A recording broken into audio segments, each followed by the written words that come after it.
Welcome back, everybody. We have still not finished re-restoring our power hammer, and the third time we are joined by Will. How are you, mate? Not too bad. Thank you for being back here. And no worries, ready to get the hammer finished and sorted and running? Yes, still more things to do. Now, it's been a couple of weeks. I have been using the hammer. It's different. I'm liking that we've got less slop in the treadle, but I can still feel that our control valve, the piston in the control valve, is shaking around, and so I think that's what we need to start tackling today. What I'm describing as the control valve is the valve in front of the one that's just the throttle, what you've been calling the regulator. Yeah, so that's your regulator, because that regulates how much air is going through. The next one is what's called a piston valve.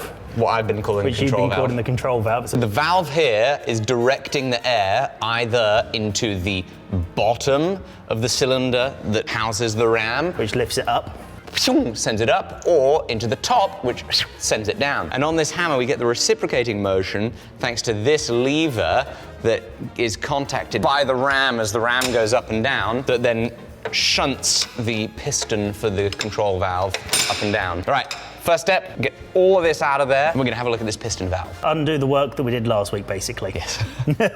I've also made some upgrades to my toolbox. It's not that I've shrunk, the toolbox has gotten taller. I got a taller one of these, I got a middle unit here. Very exciting to invest a little bit in the workshop. Bigger. Bigger than 24. Good bit bigger. That was easy. All right, got it? Got it. There's the top of that valve. The one thing you don't want it to do is that. Yeah, that's a lot of it's a lot of play. So that's letting a lot of air leak and go where it's not meant to go. You see that the up and down also has a significant amount of play. If I now move it up to where it hasn't been rubbing, look how much little room there is on that valve now to move compared to there. Tons of slop where it's been rubbing. And up there is almost none.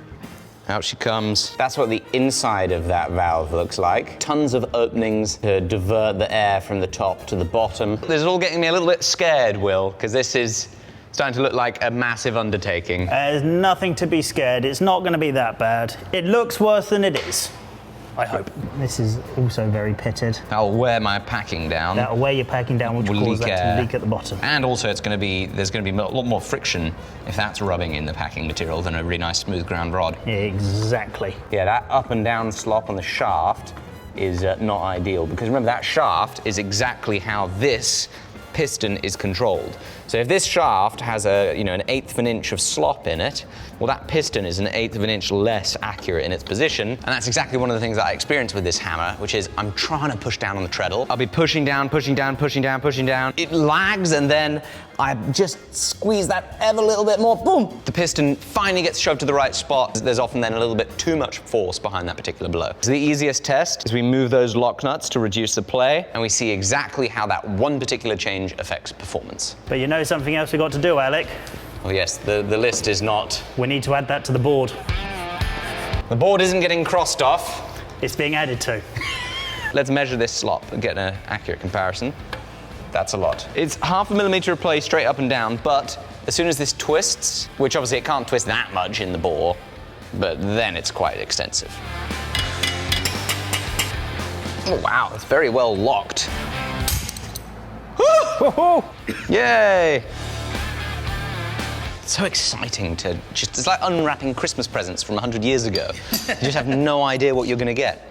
Look at that, we've got a little washer.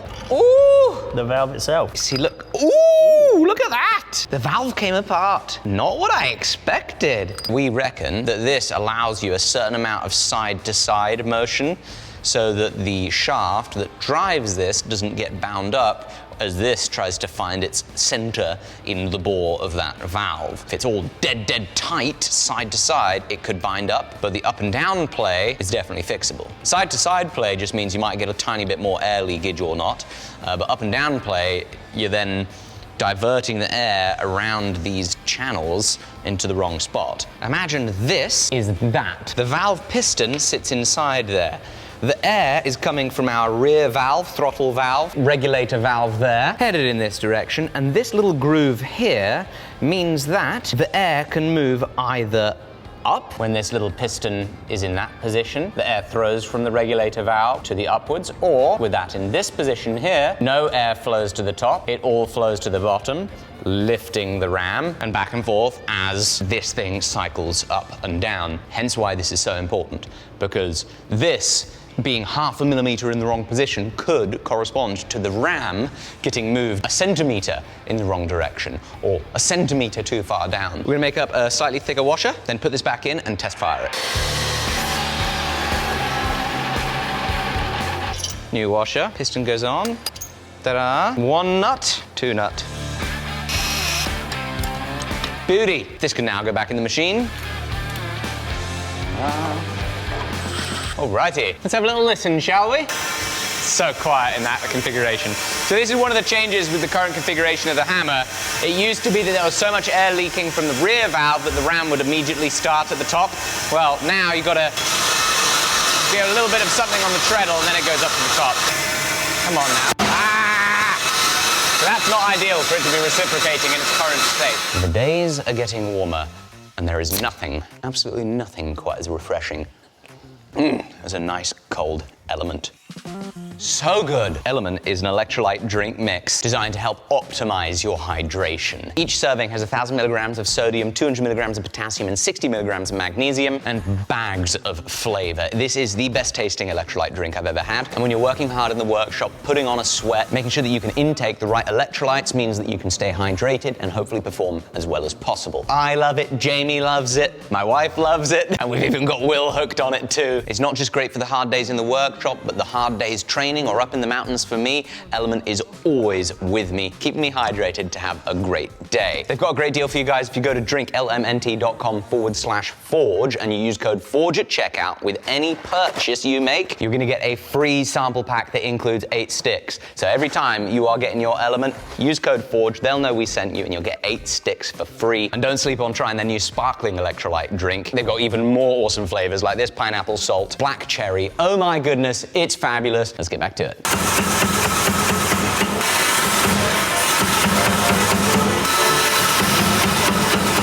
It's sticky, it feels like. The modification that we did just now, I can't tell much of a difference. It kind of feels like it's felt for the last couple of weeks. It might just need setting better. That might be it. Because we've given it a loose fit, a loose setting. It might just need tweaking and just finishing setting. It's hard, it's all again, because we don't know what's going to do what. No idea. That's the thing, you don't 100% know, especially with something like this where there's no drawings left, because unfortunately all the drawings for these are in a fire, so there's nothing about these hammers left anymore. We don't know size, we don't know what it's meant to be, we don't know anything really. It's just what we think might be wrong with it and adapting it from there. That like little reciprocating wobble that it does, I think that that's a little bit caused by too much air at idle. What I want to try and do is adjust the timing of the throttle valve here so that in neutral position, that's neutral position, we let just a little bit less air through, which means I want that to turn up a few more degrees, angle upwards a few more degrees. We're going to do that by unthreading this shaft a turn or two. All right, I got 1 turn looser. The shaft is now about kind of 2 millimeters higher. Oh, I like that. I don't like that. Still reciprocating. Little wiggle. Nah, that's not good, is it? No, it's like now it's got sticky. It's amazing. You see the difference 1 turn makes? Yeah. I cannot get any sort of control out of the hammer. It waits, bam, and it goes. Fascinating. I think this is part of the challenge of the control. It's like that treadle, when my foot is on the treadle and I'm pushing on it, all that force is then being transmitted through that shaft that we fixed in the first episode across to here, then over to here, and then we've got this like nasty friction-y bit here that can't be good. You can see where it kind of like has to lump over things.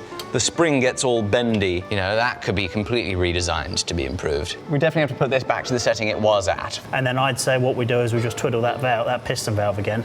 Yeah. And just see how just slight adjustments up and down. Have a little adjust here. Where it's what's bouncing it up and down. Maybe we just got to bring it into a particular exact location for it to then run smoothly.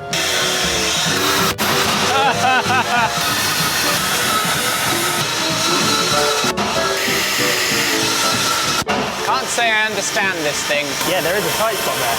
Yeah, you see what I'm saying? How it's sticky, it's stiff. We know that there's a lot of worms in the can. For the issue that we have now, which is in the running, there's this moment of sticking. Simplest solution first, guys. That's the only thing I can think of. Let's do everything that's obvious and simple to improve the linkage. If there's anything funky going on in the linkage, it needs to be fixed. This is super crusty, and this length is adjustable thanks to the thread here in this threaded component. And have a look at this. There's all sorts of wobble. And I think this might be causing a little bit of an over-center problem, because as this goes up and down, the throttle valve lever is trying to do some things to it, and maybe it kind of kicks it off in one position, and then it can then jump across. So simplest solution first, here's what we're going to do. We're gonna whip this off completely, clean up these faces here, make it smooth, and for the time being, whack a grub screw in there to see if we can tighten up that plate and feel anything different before we then invest more time in rebuilding this whole assembly. Gonna weld this up and grind it back to the original profile. It should probably look like this on the side, not like that.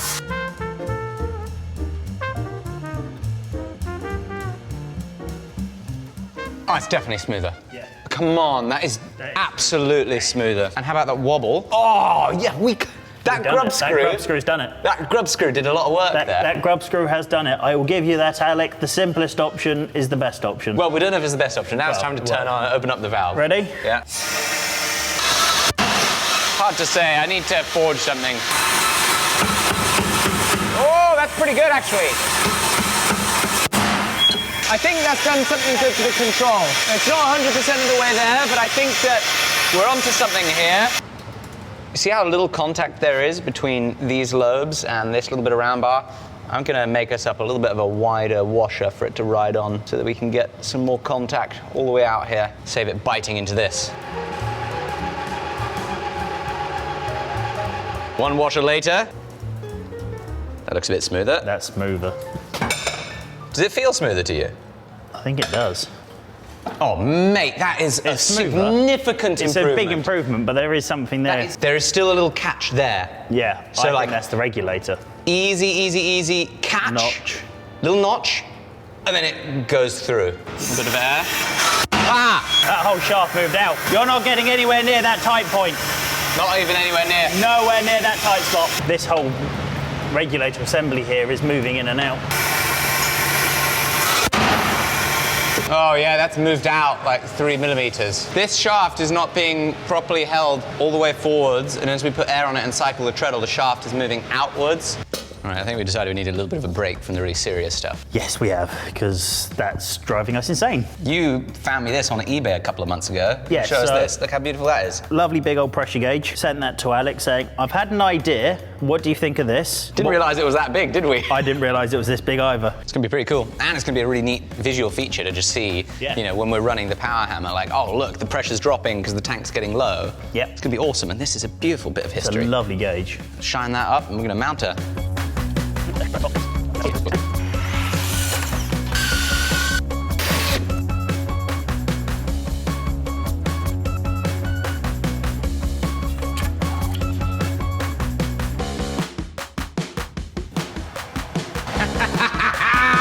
What are the odds? Does the gauge work or not? Did we buy a broken one?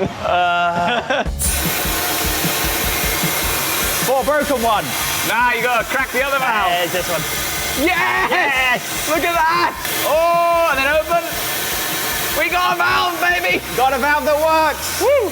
I have now completely removed pedestrian access from this side of the machine, unless, you know, you want a nose full of gauge. But that's pretty cool, and a little positive reinforcement for the day. Counts for a lot. Yeah. You know, here we are, we've been making tiny little snippets of progress, and now at least we've got something tangible. You want to know the best bit about this? What's that? It wasn't even on the to-do list. No, it wasn't. Right, well, unfortunately, there are still very important things to be done. Now that the linkage is much improved, I think that we're starting to hone back in on this rear valve, the throttle valve, regulator valve assembly. In our chaos, what we're going to do now is we are going to take the piston valve out again, and we're going to have a listen to how the throttle valve delivers air without that there to see if the stickiness that we're experiencing is coming from the throttle valve maybe binding, or if the stickiness is maybe happening further down the chain. Okay, are you ready? There we go, see? I can't make it a feathered increase in pressure. Try and do that gently. See? I think that having taken that piston valve out, I think we're hearing something sticking. We can hear how that noise goes a little bit, There's no gradual increase. What we could try, a more powerful spring. So if I make a little bracket so that we can kind of temporarily attach that on a clamp. Just for testing it, yeah. Yeah. That's got some more force to it, feel? You can feel it assisting. Yeah, smoothing it out a little bit.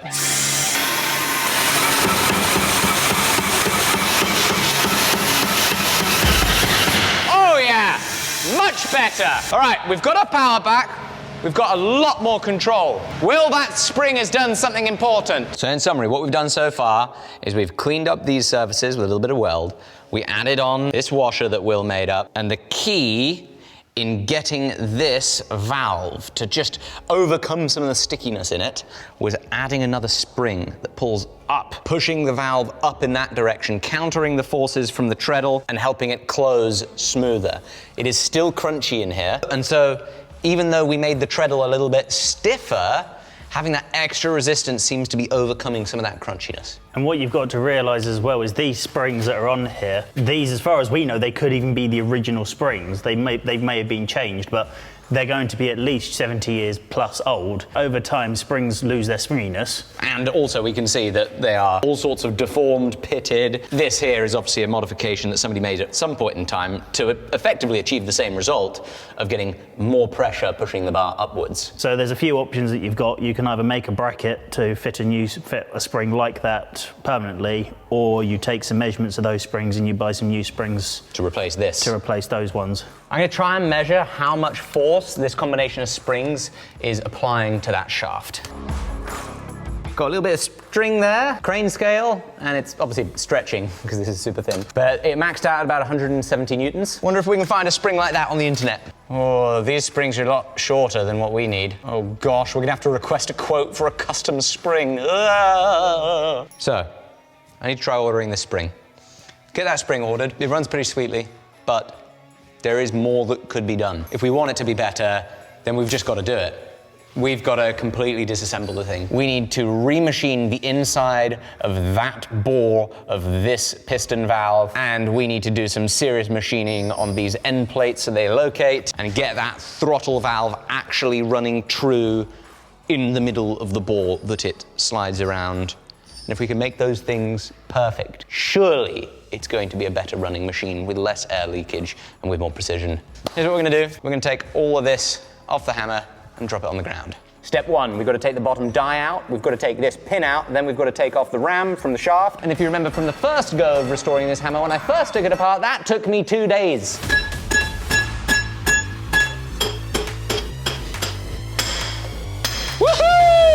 Keys out. Now we've got to take this tapered pin out, which locks that shaft into here, but also, because that shaft is tapered into there, we're going to need to put something underneath there in that hole and drive it out under power. Come on! Oh my. Yeah, that's really tight. You can feel it moving, but it's not going. Oh yeah! Come on! Come on! Come on! Come on! Come on! Come on! Come on! Come on! Yes! Oh! No way! That's all the forces that kept smashing onto Look at that! Twist it! Twist it! Look how mangled that fella is. Bent as well. Fab! You can see the imprint of the ram here. Yeah. You know why? It's because when I put this shaft into there, I forgot to consciously orient and clock it. Yeah. And then it got so stuck, I thought, oh, it'll just move around as I do that. No, no. That thing got wedged in there, and I forgot to orient and clock it. You can see it doesn't at all line up well there. And that's all because I forgot to orient it. And that's why that tapered pin is completely mangled. You might need to make a new one. It's a definite. Might is a very friendly way of using the English language. You're gonna have to make. Yeah, 25 mil. All right. Hey, that's literally the exact bar that I used last time. That's the exact bar I used last time because it's got the same impression that I'm looking at inside the ram. Yeah, but I want something that's got a bit of a more stable base on it. Woo-hoo! That's terrifying. Okay, now hopefully. Got one hit. Oh! Terrifying. Do you want to put some more heat on it, please, mate? While you do that, I'm going to straighten the bar. Thank you, sir.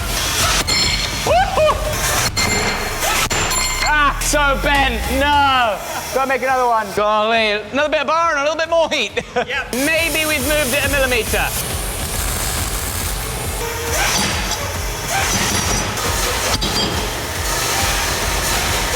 This is an absolute nightmare.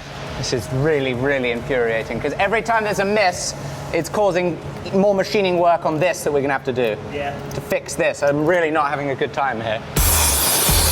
All right, there's my third one. 380 Celsius. That's very hot. That's very good hot. Lord. Come on. Come on, baby. Come on. It's gonna happen. It's got to. Come on. Come on. Come on. 1 ruined, 2 ruined, 3 ruined. 4 times the charm. Oh, crap. It won't lift because it's too low now. Because I dropped it on the block the previous times, eh? Oh, it's blooming jammed. Go on. There. Yeah, you got it loose? Stick there. Good. And now stay clear. Oh, yeah. Come on. Come on. Not moving a blooming millimeter, mate. Oh, God. I did not intend to do that. And now it's stuck.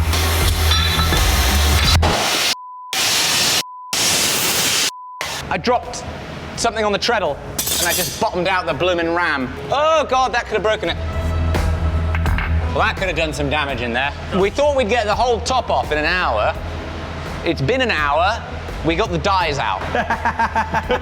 This is the hardest bit. As soon as this is out, that'll come apart. Cool it off with the air, soak it in penetrating oil overnight, come back tomorrow with a new game plan, and we'll get that off. And by a new game plan, you mean? We'll smash it even harder. Yes, we're gonna we'll smash it even harder. keep doing the exact same thing over and over again until it works.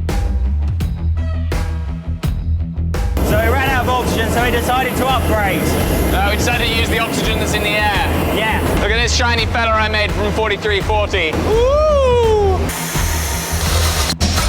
Oh. Yes, baby!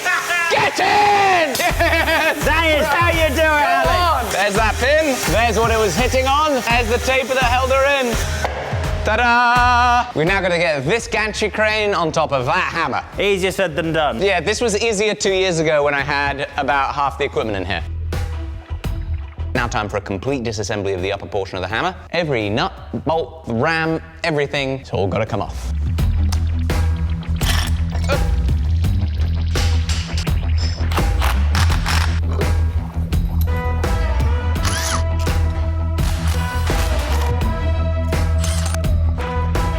Right, this is gonna be interesting.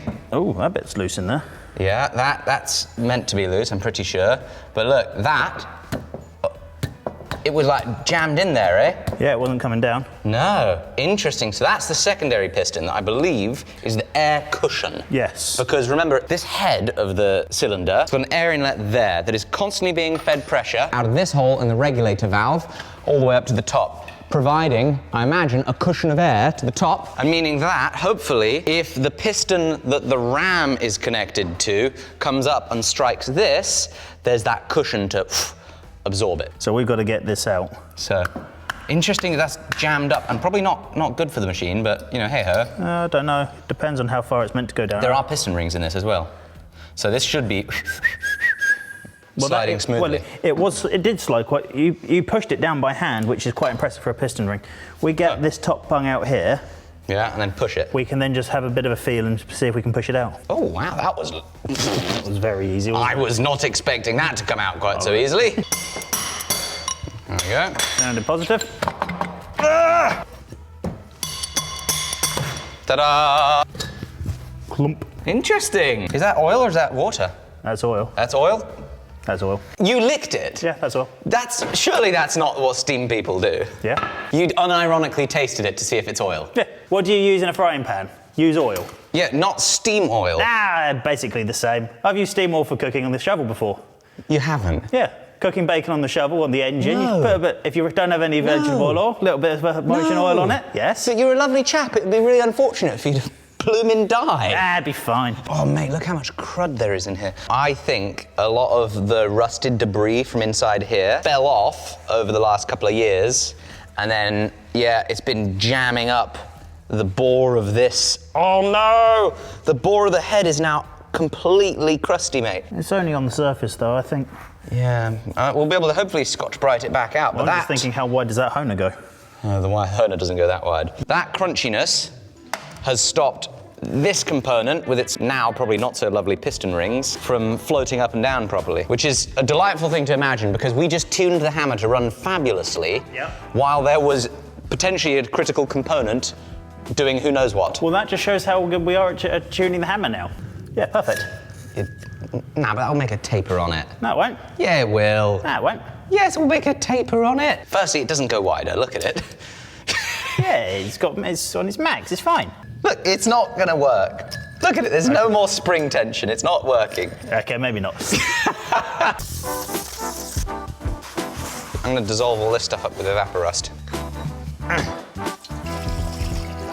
Alec, come and have a look at this. So, I was rechecking your previous videos. Yeah. And in there, you can see your piston and your piston rod is nice and flush there. That's not flush. Your piston and piston rod have moved. Oh, God. Yeah. Which explains why that had the indent. No. This is the can of worms potentially really growing here. Yeah, so there's the top of the piston flange, and it is now not level with the piston rod. That is now sunk in about a 1/4 inch. Which would explain why there was bolts in there originally to try and stop. I think that's unthreading itself. I can't believe that, no. Oh, yes, I can believe it. I think that piston is unthreading itself from the piston Yeah, rod. the piston is the rod is staying static, but the piston might be unthreading. The piston is unthreading itself, which isn't an uncommon thing. Right, let's pull that piston, Let's pull the ram. Pull it out and see what we do. Oh, she's smooth, mate. All right, slowly does it. Oh, God, this is so fun. I'm really going through a range of emotions on this project, mate. Oh, is it stuck? It's getting tight. Well, it's now on the taper part, pulling through the. Oh, yes, you're absolutely right. Look at that. It's blooming twisting. That is the problem. This was twisting on the rod. You're absolutely right, mate. Yeah. I mean, the piston's out.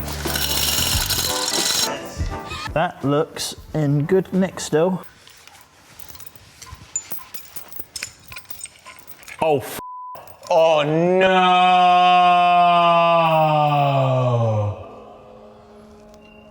That's expensive. that's a broken piston ring. Oh, no. There's a section missing. Where's the missing bit? So these are your piston rings. These are what stop the air or steam from escaping, allows it to seal. And this one sort of just fell out. You're missing a full section of this piston ring. Oh, I wonder if it's in the hammer. Any piston ring in there? No. What? How does a piston ring vanish? And the concerning thing is that's the top part of the piston ring. Where did it go? When we take this off, let's give it a shake. Well, in case it's in one of these In case holes. it fell down one of the ports. Oh my goodness, could you imagine? Yes, I can. Imagine the piston ring broke and is down here. There's nothing lurking at the bottom. Unless it fell out Unless while it's we're on the having ground over here. Unless we fell out while we're having lunch. It's not there. You know, I think this is why I was nervous about the idea of disassembling my power hammer. Because, can of worms. How expensive are piston rings to get made? I don't know, I'll have to phone some people. Well, you might be able to make one. Out of cast iron?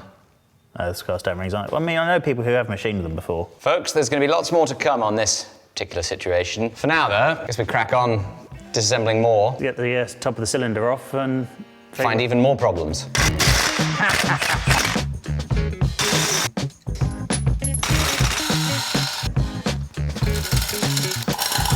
Whoa.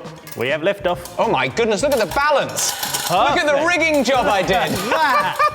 Look, it's bloody perfect. Ladies and gentlemen, that is my most proudest accomplishment. Running a hand down here, it feels gritty inside the bore, which is, you know, the opposite of the oily thing that we kind of want to feel. We wonder if it's magnetic grit. I think our cast iron piston ring is now coating my thumb in a fine gritty paste. That is a bit grittier than we'd like. And on that bombshell, that's all that we've got time for today, and we're all gonna have to find out, us included, what happens in the next episode next time. One quick thing I've been meaning to tell you about, guys. I am going to be at Maker Central 16th and 17th of May at the Birmingham NEC. So if you want to meet me and talk shop, I'll be there. Should be a great time. There's a link in the description. Most of the time you hope for your to-do list to get shorter. Ours is getting longer. Will, thank you so much for your help again. It's all right. Great fun. It's going to be worth it in the end, I hope. That's what I'm telling myself. Be sure to stay hydrated with today's sponsor, Element. Will, to celebrate a productive day in the workshop, you have to try that. Let us know what you think. That's really nice, it is. You like it with the sparkling? That's really nice with the sparkling. There we go. Well, I'm a big fan of Element as well. Glad you are too. drinklmnt.com/forward. We appreciate them sponsoring this episode and allowing us to do ridiculous things like taking apart a perfectly functioning steam hammer and then finding out that it's completely broken inside. With that, thank you. Bye-bye.